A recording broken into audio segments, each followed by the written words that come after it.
साथियों सलाम, नमस्ते, सत श्री अकाल और जय भीम जोहार। साथियों, आपने डॉक्टर विनय भरत, अंग्रेजी के लेखक प्रोफेसर की बातचीत सुनी। अब ऐसे चंद लोग होते हैं जो बहुत ही कायदे से, सलीके से अपनी बात को तर्कों के साथ रखते हैं। राजनेताओं में तो इसका लोप होता जा रहा है, लेकिन ऐसा भी नहीं। अभी भी एक हिंदी शब्द है दोस्तों, दुर्लभ। अभी भी चंद दुर्लभ हैं बचे हुए जो प्यार से बात रखते हैं, कायदे से बात रखते हैं। जहां जरूरत पड़ती है वहां चिल्लाते भी हैं, गरजते भी हैं, लेकिन जहां शालीनता अपनानी है वहां अपनाते भी। भारतीय आदिवासी पार्टी झारखंड से नहीं, इसका उदय होता है राजस्थान से। साथियों, आपको बता दूं, गुजरात और राजस्थान में भी अच्छी खासी आबादी है आदिवासियों की। और जिग्नेश मेवाणी, आपको पता ही है, गुजरात में एक चर्चित लीडर हुआ आदिवासी से। तो उधर राजस्थान से भी सितारे बुलंद हो रहे हैं आदिवासी समुदाय की ओर से। और भारतीय आदिवासी पार्टी का जन्म दरअसल वहीं होता है, और जिसकी इकाई अब सक्रिय है झारखंड में भी। हालांकि चुनाव में उसका अपेक्षित परिणाम देखने को नहीं मिला। घाटशिला में भी दावा है भारतीय आदिवासी पार्टी का। घाटशिला में चुनाव होने जा रहा है, आपको पता है। तो आए थे दरअसल राजकुमार रोत, आए थे झारखंड, और प्रभारी भी थे एक झारखंड के। राजकुमार रोत वही हैं जो भारतीय आदिवासी पार्टी के संस्थापक सदस्यों में से हैं, और राजस्थान के 84 से 2 बार विधायक रह चुके हैं, और फिलहाल जो है बांसवाड़ा से सांसद है।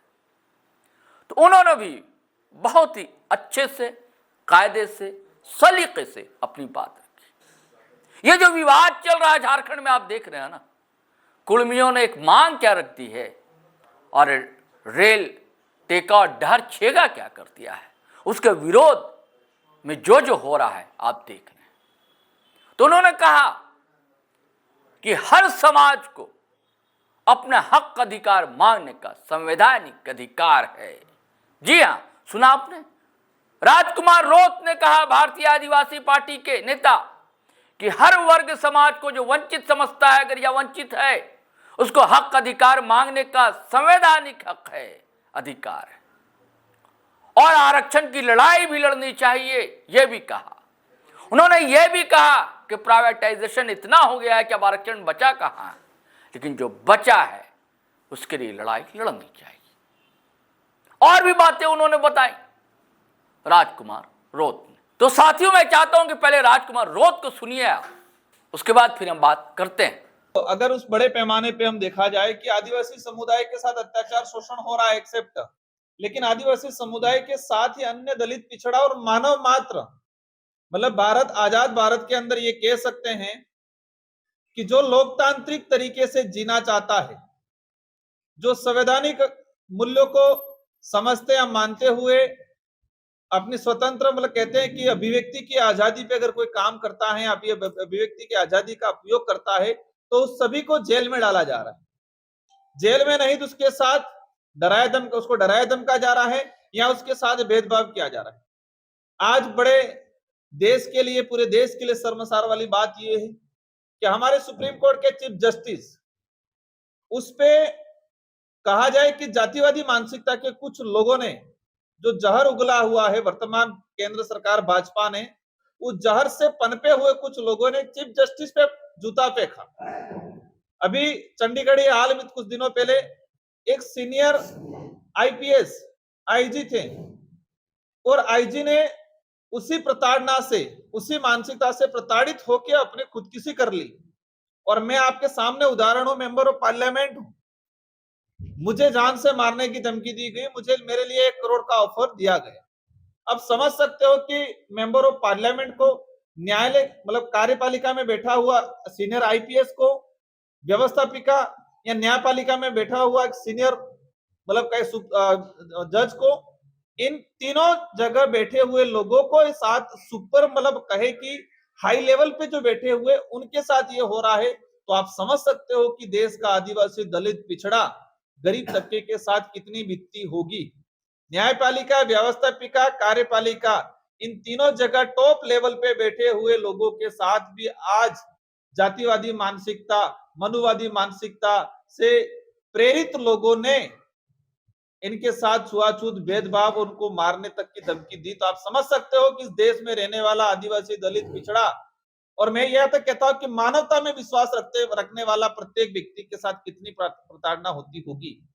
यही इसी मानसिकता का वजह से आज झारखंड के अंदर भी आपने जिनका नाम लिया उनके साथ ये चीजें हो रही है। जहां आदिवासी है वहां जंगल है, और आदिवासियों को खदेड़ के ही मतलब जंगलों को उजाड़ने का काम किया जा रहा है।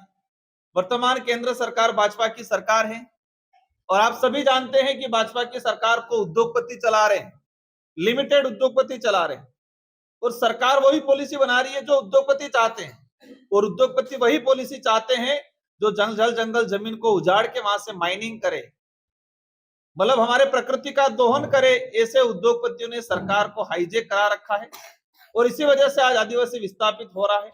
आदिवासी समुदाय के लिए जल जंगल जमीन अपना जीवन है, और उनको अपने जीवन से मतलब कहे कि वो प्राण है, वही प्राण है उनके। तो ये देश में बहुत तेजी से विकास के नाम पे विस्थापन का काम बहुत तेजी से हो रहा है।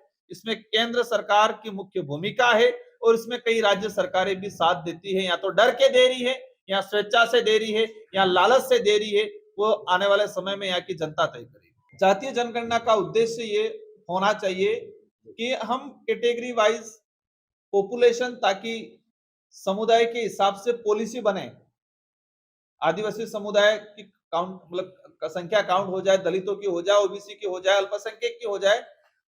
इस जातिगत जनगणना का मुख्य उद्देश्य यह है कि हर समुदाय अपनी ताकत को समझे, और अपने अनुरूप केंद्र सरकार या राज्य सरकारें योजना बनाए।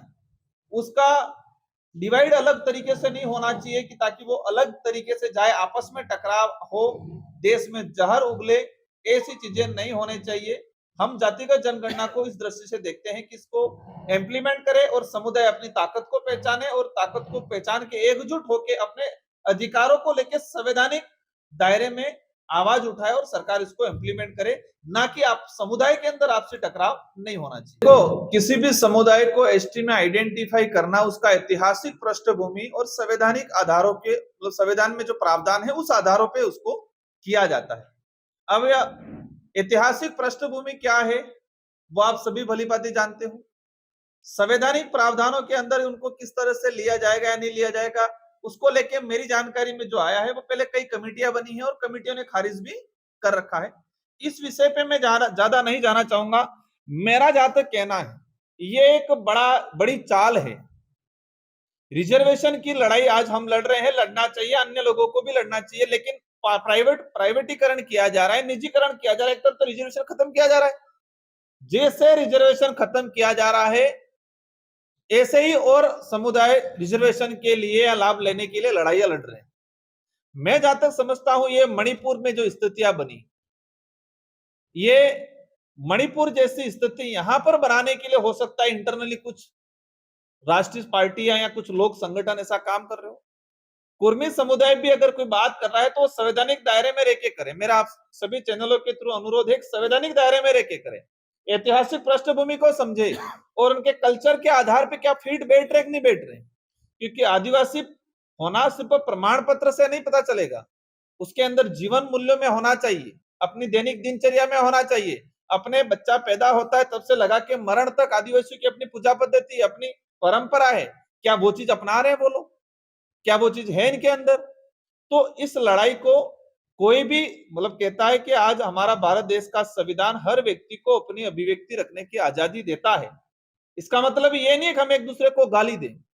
तो मेरा यहाँ के हमारे जो मूल आदिवासी समुदाय हैं, गोंड है, संथाल है, उराव है, इनसे भी अपील है, और कुर्मी जो लोग हैं जो कह रहे हैं हमको आदिवासी बनना है, आदिवासी में सम्मिलित किया, उनसे भी अनुरोध है कि इस लड़ाई को मतलब जहर के रूप में नहीं गोला जाए। हो सकता है आपके पीछे अन्य ताकतें काम कर रही हो, इसको भी समझने की जरूरत है। मेरा सीधा सा कहना है, केंद्र सरकार स्टैंड ले, भाजपा के लोग प्रेस कॉन्फ्रेंस करें, इस पे क्या कहना चाह रहे हैं। तो जेएमएम की सरकार है, इनकी जिम्मेदारी है कि ये धीरे धीरे बाहर माहौल बन रहा है और दोनों पार्टियां चुप होके बैठी हुई है। क्या वो बड़ा दंगा होने का इंतजार कर रही है? मेरा केंद्र सरकार, राज्य सरकार से अनुरोध है कि झारखंड में आगामी समय में शांति व्यवस्था ही बनी रहे, उसको देखते हुए एक बीच का रास्ता निकाले या फिर प्रेस कॉन्फ्रेंस करके क्लियर करें। और कुर्मी समुदाय की जब बात आती है, मेरी जानकारी में जो आया है कि पहले कई कमेटियों ने उनको निरस्त कर रखा है। संवैधानिक दृष्टि से, ऐतिहासिक पृष्ठभूमि से किसी प्रकार के, वो कहते हैं कि ट्राइबल के जो मापदंड है उस मापदंडों पे वो खरे नहीं उतर रहे। तो साथियों, आपने राजकुमार रोत को सुना, विवाद पर कैसी बातें उन्होंने रखी। उन्होंने कहा कि ये जो गाली गलौज चल रहा है, एक पक्ष की बात मैं नहीं करता, दोनों पक्ष की ओर से जो चल रहा है गलत है सरासर। आपको हक अधिकार है मांगने का भी, और आपको अधिकार होता है विरोध भी करने का, लेकिन उसके एक दायरे हैं, उसकी एक सीमा है, उसे नहीं लांघा जाए। जबकि ऐसा देखने को मिल रहा है, सीमाएं लांघी जा रही हैं। तो क्या सुनेंगे लोग उनकी बातों को? और उन्होंने कहा कि भाई क्या क्राइटेरिया है वो देखा जाए, ये काम सरकार का। और सरकार पर प्रेशर भी डाला उन्होंने कि हेमंत सरकार हो या मोदी सरकार हो, क्या तमाशा देख रही है कि दो समाज आमने सामने हैं और आप चुपचाप है, खामोश है।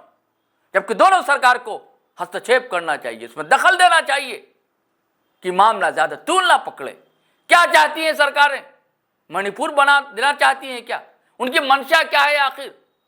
और ये भी कहा, आशंका जो हम लोग बार बार कह रहे हैं कि जरूर कोई साजिश है, कुछ लोग हैं जो दोनों ओर के लोगों को पोक करते हैं, उकसाते हैं ताकि तनाव और बढ़े। ऐसी स्थितियां, सारी बातें उन्होंने शीशे की तरह साफ साफ बता दी। अब आपको व्यूअर्स, लोगों को है वो आईना देखना पसंद करते हैं या नहीं करते। चलिए साथियों, फिर हम नए वीडियो के साथ हाजिर रहेंगे, लेकिन आपसे वही गुजारिश है, अगर आपने हमारा चैनल सब्सक्राइब नहीं किया तो कर लीजिए, और वीडियो हमेशा की तरह धड़ाधड़ फटाफट दनादन शेयर कीजिए, लाइक कीजिए, कमेंट कीजिए। चलिए चलते हैं। जय हिंद, जय भारत।